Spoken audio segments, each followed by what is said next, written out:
ada, cuma kadang sih menerima tekanan-tekanannya itu kan malas gitu. Bahagia gitu menjalankan perintah-perintah Allah itu. Sekarang gimana triknya biar kebahagiaan itu bahagia akan bertuhan saja lah gitu. Kan masalah tertekan gitu mas, saya disuruh puasa sholat itu masalah tertekan. Mungkin punya Al-Ghazali itu ada tapi gimana cara biar tidak tertekan seperti ini, kan kayaknya nggak bahagia akan bertuhannya saya. Tidak bahagia kalau saya punya Tuhan gitu. Karena semuanya serba tekanan dalam praktik tindakan saya mengikuti perintah-perintahnya, larangan-larangannya. Mungkin Imam Al-Ghazali punya pengalaman ya atau apa, trik atau gimana itu sampai. Bismillah. Ini pertanyaan yang membuat saya juga berpikir, apakah saya bahagia dengan bertuhan? Yang pertama yaitu kenapa saya itu tidak bahagia, padahal saya beriman, percaya bahwa Tuhan itu ada. Berarti hanya sebatas percaya masih belum tidak mengenal Tuhan. Dan kalau di sini di kitabnya Al-Ghazali, cara mengenal Tuhan itu yang pertama mengenal diri sendiri. Man arafa nafsahu arafa rabbahu. Barang siapa mengenal dirinya maka dia akan mengenal Tuhan. Yang ditanyakan kalau di kitab ini dari mana kamu berasal, ataupun nantinya mau kemana setelah meninggal, ataupun untuk apa kamu diciptakan. Nah, kalau yang untuk apa diciptakan ini dijawab bahwasanya ma khalaqtul jinni wal insa illa liya'budun. Ya memang pertamanya kalau di kitab ini etiknya Imam Ghazali memang harus dipaksa untuk ibadah. Kalau menurut Gus Baha, ya saya juga harus memaksa diri saya untuk bersyukur. Pertamanya harus dipaksa, baru nanti mungkin ini karena memang di kitabnya memang harus dipaksa. Pertamanya dipaksa, nanti yang mungkin ada keajaiban. Mungkin setelah dipaksa dibiasakan diri untuk beribadah, berzikir ataupun tazkiyatun nafsi. Kalau di sini tazkiyatun nafsi yaitu membersihkan hati. Jadi ada lagi ya caranya, yaitu zikir dan lain sebagainya. Itu caranya cuma mas yang ada di sini agar nanti mengenal Tuhan. Dan kalau sudah mengenal Tuhan nanti tidak malas lagi, tidak malas untuk tidak merasa tertekan, karena semuanya itu demi kebaikan diri sendiri. Itu saja.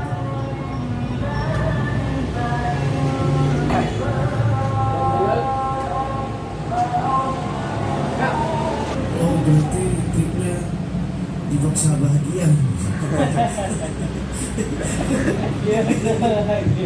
Pemaksaan. Mau nggak mau ya harus bahagia gitu.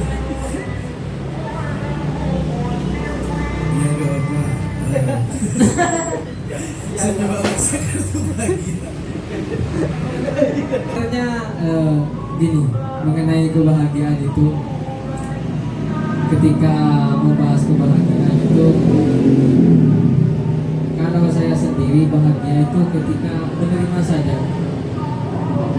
Kalau saya sendiri bahagianya cuma menerima saja. Saya di sini ya disuruh jadi penyanyi, ya diterima, ketawa-ketawa ya sudah bahagia. Sebenarnya kan bahagia itu sebenarnya itu. Dan untuk masalah yang tadi, ketika beribadah harus bahagia itu, ini saya juga masih belum nyampe sebenarnya. Ya kalau triknya memang di sini dipaksa. Kecuali ada harus ilmu yang bermanfaat nanti juga bermain peran di sini. Ilmu yang bermanfaat itu juga bermain peran di cara kita mengenal Tuhan gitu. Seperti itu. Kalau mengenai ma'rifatullah, mungkin saya masih belum bisa menjawab untuk hal itu. Berarti harus cari cara lain, Mas. Jangan pakai Imam Ghazali, mungkin cari yang lain gitu, di yang lain. Imam Ghazali dipaksa memang. Memaksa bahagia. Memaksa bahagia karena bukan memaksa bahagia kalau di Imam Ghazali ini, tapi di apa? Bagaimana hatinya itu bisa apa namanya? Bisa mengontrol dari hawa nafsu dan lain sebagainya. Nanti baru bisa mencapai kebahagiaannya. Atau baca bukunya saja, Mas. Langsung bisa dibeli. Ya bukan ini yang dibeli itu.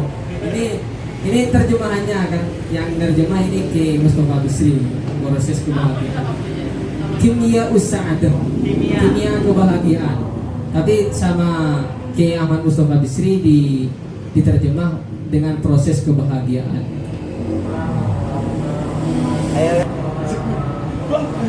Jadi sebuah konsep ya dari seorang Imam Al-Ghazali, ketika kita itu ingin mengenal Allah, maka kita harus mengenal diri kita sendiri sebagai tapi rasanya ya ketika sudah yang saya rasakan sendiri, pengalaman sendiri, ketika saya ingin mengenal saya sendiri, Tak dikenal. tidak ada yang bisa saya banggakan tentang diri saya sendiri. Memang. Nah gitu. Akan tetapi saya bisa Bisa mengenal Tuhan karena saya mengamati di sekitar saya. Beban.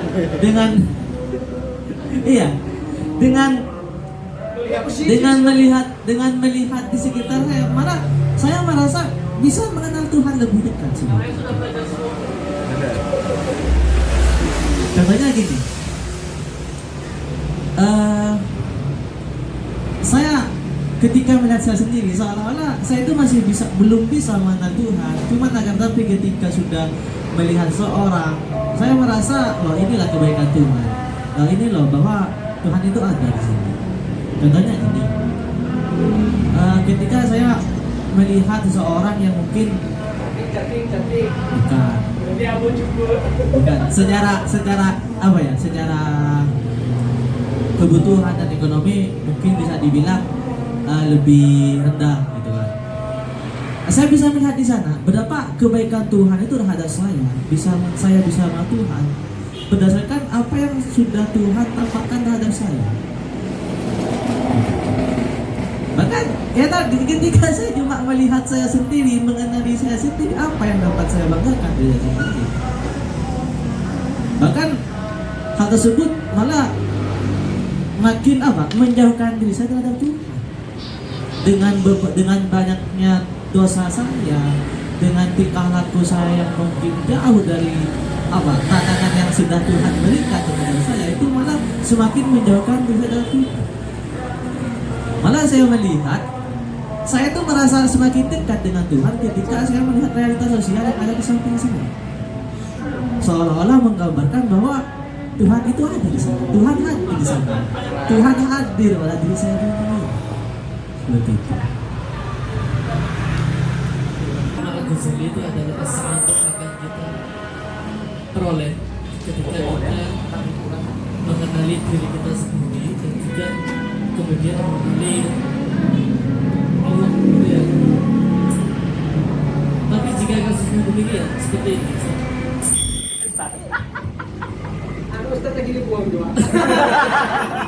Rian jeraya.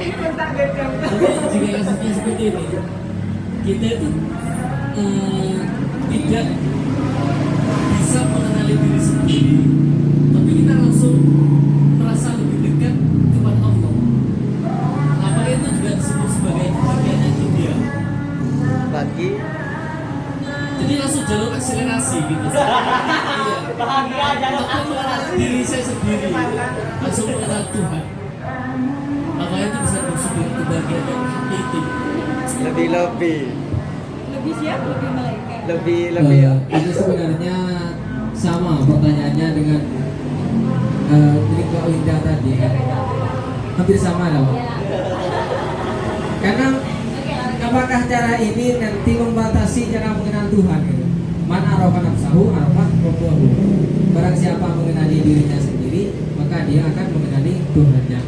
Sedangkan Bang Akbar tadi, Bang Akbar kalau melihat dirinya sendiri itu bahkan lebih jauh dari Tuhan katanya. Kalau melihat orang lain baru merasa mengenal Tuhan gitu. Jadi Kayaknya sih, kayaknya. sebenarnya ketika mengenal dirinya sendiri, Mas Bang Akbar tadi merasa hina, merasa gimana ketika mengenal diri sendiri, merasa hina Dan tidak pantas dekat dengan Tuhan. dan tidak pantas merasa dekat dengan Tuhan, maka itu sudah mengenal Tuhan sebenarnya, Bang. Ketika mengenal dirinya bahwasanya ada batasan, dirinya sendiri sudah ada batasan seperti itu, maka itu sebenarnya sudah mengenal Tuhan. Bahwasanya ya itu juga ya, dan Tuhan seperti ini gitu. Dan tadi ketika ditanya sama Kak Fakih, apakah kalau mengenal Tuhan lewat jalur lain intinya eksklusif ataupun jalur akselerasi percepatan, apakah itu juga ideal gitu? Jawabannya itu juga ideal, karena yang pertama di sini yang di awal man arafa nafsahu arafa rabbahu, barang siapa sudah melihat mengetahui dirinya sendiri maka dia akan mengenal Tuhannya gitu. Tapi ada juga yang mengatakan bahwasanya untuk mengenal Tuhan itu dengan melihat ciptanya, kan beda, ada berbagai macam jalan untuk mengenal Tuhan gitu. Nah, yang maksud saya kan yang saya khawatirkan kalau misalnya kita mengikuti kedua selera dampaknya itu adalah kita tidak bisa mengenali bagaimana kondisi kita yang serba sehingga ketika kita sudah melihat diri kita yang sebenarnya itu akan menyadarkan kita juga bagaimana kita melihat kehidupan lain selain kita. Ada yang berbeda begitu. Dan saya khawatirkan ketika kita langsung mencapai kebahagiaan langsung kepada mengenal Tuhan tanpa mengenal diri sendiri, yang saya khawatirkan itu adalah kita cenderung memang secara sadar kita memang paham dan bisa menjalani dan kita merasa mencapai kebahagiaan, tapi yang saya khawatirkan itu adalah bagaimana relasi kita dengan sama manusia yang saya khawatir akan terjadi ketimpangan. Dalam artian mengenal Tuhan oke lah, tapi untuk mengenal sama manusia itu yang saya khawatirkan itu akan tidak tercapai gitu. Sehingga berbagai hal yang mengatasnamakan Tuhan sedangkan ciptaannya manusia itu sendiri sama manusia itu diabaikan gitu. Saya ingin berikan sebuah respon terhadap yang dipertanyakan oleh Kak Fakih tadi. Bagaimana dengan mengenal Tuhan jalur akselerasi atau percepatan ataupun ya itulah. Tapi gini, cepat ataupun lambat gitu. Saya dari teorinya Kimi Asy'adah dari Imam Al-Ghazali ini hampir kayak mirip-mirip punyanya Ludwig Feuerbach gitu. Cuman apa ya? Bagaimana Ludwig Feuerbach mengatakan bahwasanya manusia itu membutuhkan sebuah agama karena ketidakmampuan dirinya sendiri menghadapi dunia, maka dia perlu unsur yang di luar dirinya. Nah, agar bahagia memerlukan di luar unsur dirinya sendiri yang dikenal dengan supreme being atau kekuatan yang superior gitu. Maka dari itu yang relevan banget nih kayak teorinya Imam Al-Ghazali bahwasanya kita untuk mengenal Tuhan itu sadari dirinya sendiri. Yang pertama kan kalau melihat dari tinjauan dari Ludwig Feuerbach kan dia juga merasa seseorang itu atau manusia itu kesulitan menggapai bahagia, maka dia butuh unsur X di luar dirinya atau yang dikenal dengan supreme being atau Tuhan. Maka dari itu dengan demikian cara-cara demikian manusia dapat bahagia. Gini terus. Begini. Mungkin menanggapi dari Bang Banu tadi kan salah satu bentuk kebahagiaan itu berasal dari Bang Wasil ya kan. Versinya Bang Banu kan Bang Wasil menjembatani. Artinya proses kebahagiaan dari seorang manusia itu adalah ketika dia memposisikan ilmu tersebut selayaknya bagaimana ilmu bermanfaat. Ya. Nah, dari Bang Banu dia menyebutkan bahwa bedanya kebahagiaan ini apakah dari apakah dari ilmu bermanfaat ataukah iman, gitu kan? Saya rasa dua-duanya itu mumpuni, cuma hanya saja karena mengingat bahwa definisi dari ilmu bermanfaat itu adalah kebaikan yang terus mengalir. Artinya kebaikan yang terus berkelanjutan nanti akan mengarah terhadap iman itu sendiri. Jadi amal berarti. Sehingga terbentuklah amal emang, sebuah pekerjaan di situ, sebuah pengalaman dan sebagainya. Pengamalan ya, pengamalan. Bukan pengalaman ya, pengamalan. Sehingga proses dari manusia menuju kebahagiaan itu lengkap. Dari bertambahnya kebaikan yang terus berlanjut dari ilmu yang bermanfaat, apalagi ditambah sebuah keimanan sehingga menyatu padu akhirnya lahir disebut dengan manusia yang bahagia. Mungkin kayak gitu. Cuma gini pertanyaannya. Langsung aja gitu. Yang saya agak bingung gini, Alustad. Oke, Bang Wasil karena emang ya, diksi atau kata Ustadz itu beban bukan cuma beban, Bang. Dari beban moral, beban intelektual dan juga beban ini namanya etika dan sebagainya. Dan beban redaksi diksi Ustadz itu wah luar biasa. Makanya saya nggak mau dipanggil Ustadz kan. Oke, saya tanya ini Bang, perihal yang nomor 3 ini, perihal syaitan itu kenapa kok harus masuk untuk menempati malaikat, sahabat dan juga bahatim itu? Karena yang jelas mau tidak mau perilaku syaitan itu bobrok, Pak. Ya kan? Kenapa versi dari Al-Ghazali itu harus menyeimbangkan dari 4 hal gitu? Kok harus ditaruh versinya syaitan ini? Kayak iri dan sebagainya itu harus ditaruh, itu maksudnya gimana itu? Padahal iri dalam kebaikan itu baik. Langsung mengenai syaitan di sini bukan irinya yang dimasukkan sama Al-Ghazali, tapi kecerdasannya itu. Syaitan ini kan cerdas dan licik dalam hal kebaikan boleh kan? Kalau seandainya ini tidak masuk setan, hanya saja dengan malaikat, maka tidak dinamakan manusia nanti. Ya karena kalau hanya unsur malaikat, maka tidak ada pikiran lain selain ibadah. Sedangkan manusia itu ada unsur setannya nih. Ada ngakalih, seperti halnya apa bahasa Indonesia? Kalau nafsu itu dari setan juga. Bukan. Nafsu. Kan ada 5. Hah?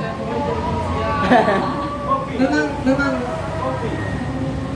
bisa dikatakan kalau nafsu itu masuk ke bahaim saja gitu. Karena cuma nafsu biasanya kalau nggak seksual itu makan. Tapi kan nafsu ada 5 katanya.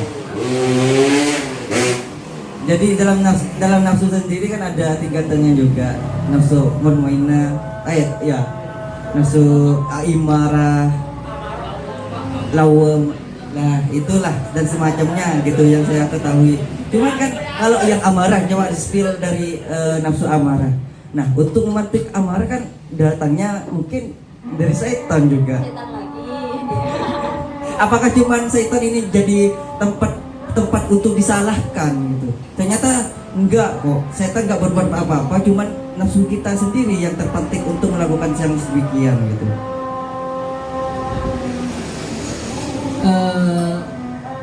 Setan ini sebenarnya kan setan ya? Iya. Ini membahas sifat setan yang ada di tubuh kita ataupun setan yang asli ini yang mau dibahas. Yang pertanyaannya itu harus di dalam diri unsur setan yang ada di dalam tubuh manusia itu unsurnya itu sifat ataupun unsur sifat setan yang ada di manusia itu seperti halnya apa namanya, Iri ya. bukan iri, Apa? Mengaku Tuhan. bohong dan lain sebagainya itu masuk ke sifat setan yang ada pada manusia. Itu yang kalau yang dijelaskan oleh Imam Ghazali mengenai unsur setan yang ada pada manusia. Seperti halnya apa? Ngakalih Dusta, munafik. ngakalih itu bahasa Indonesianya ngakalih saya apa namanya? Licik. Kal ngakalih. Licik manipulatif kan? Manipulatif. Itu sebenarnya unsur setan gitu. Manipulatif itu unsur setan. Setan kan biasa berbisik-bisik, oh itu nanti ini gitu. Manipulatif. Dalam fikih saja pun ada manipulatif. Manipulatif. Kalau fikih yang lebih tinggi lagi, bukan hanya sholat itu ada yang lebih tinggi, ini ada manipulatif juga biar dosanya agak begitu besar gitu. Ada juga dalam fikih manipulatif. Makanya unsur setan juga ada pada manusia karena manusia juga suka manipulatif. Manipulatif boleh dalam hal kebaikan itu. Termasuk sedikit Pak. Saya rasa menghadirkan kehadiran sosok setan, terutama sosok setan penggoda dalam segala aktivitas manusia. Saya rasa itu hanyalah semakin menguatkan bahwasanya manusia itu tidak ada apa-apanya, tak berdaya, tidak memiliki kemampuan, pesimis. Akhirnya apa?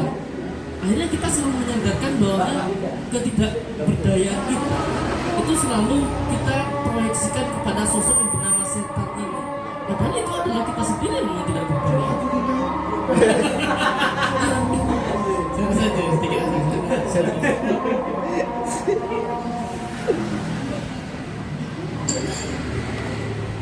Mohon ditanggapi, nggak usah kan?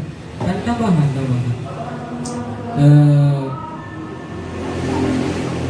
Apa closing? Sudah assalatu wassalamu alaikum. Sudah hampir buka ini langsung penutup mungkin. Ya, enggak apa-apa. Jadi kesimpulannya kalau menurut Imam Ghazali cara mengenali Tuhan yaitu dengan cara mengenali diri kita sendiri, dan untuk mengenali diri kita sendiri yaitu tiada lain dengan ilmu dan ilmu yang bermanfaat. Mungkin itu saja, dan saya rekomendasikan untuk mencari guru yang lain mengenai ini karena ini juga saya hanya sebatas membaca gitu pemikiran saya, membaca dan mendengarkan dari beberapa Ceramah. YouTube. Jadi yang lebih baik kalau kitab itu memang sebenarnya harus ada gurunya atau murabbinya gitu. Kalau saya sendiri ya hanya sebatas itu dari membaca dan dari beberapa guru yang dari YouTube, Musbahak dan lain sebagainya. Jadi saya rekomendasikan untuk membaca dan mencari guru. Dan untuk apabila ada kebenaran murni dari Allah Subhanahu wa taala, dan apabila ada kesalahan murni dari saya Setan. sendiri, Ini bukan setan. saya pribadi. Hadirullah wa iyyakum. Wassalamualaikum warahmatullahi wabarakatuh.